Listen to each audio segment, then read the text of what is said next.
Mana Amerikaga kelganimga ham 1 oy bo'ldi. Xo'sh, Nyu-Yorkda men 1 oyda nech pul xarajat qildim? Keling birga ko'rib chiqamiz. Manzilimga yetib olish uchun oldindan taksi buyurtma qilgan edim. O'zbek akamiz aeroportdan Bruklinga $50 ga olib kelib qo'ydi. Kvartiraga esa 23-yanvardan kelganim uchun 8 kunga $147 to'ladim. Oyning oxirida esa yana naqd $550. Amerikada internetsiz hech qayerga borish imkonsiz. Shuning uchun mahallamizga chiqib sim karta oldim. Verizon limitsiz internet va qo'ng'iroqlar uchun $66 to'ladim.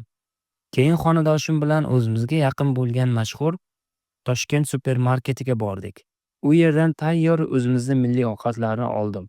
12 xil narsa naqd $67 bo'ldi.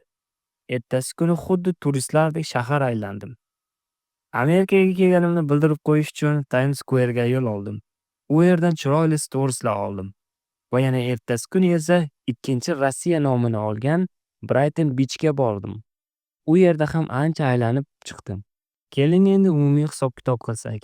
Oziq-ovqat, ijara puli, metro va avtobus, sim karta uchun 1 oyda $1200 xarajat bo'ldi. Mana senga o'sha Amerika. Agar sizga Amerika hayoti qiziq bo'lsa, videoga like bosing va sahifamga obuna bo'ling.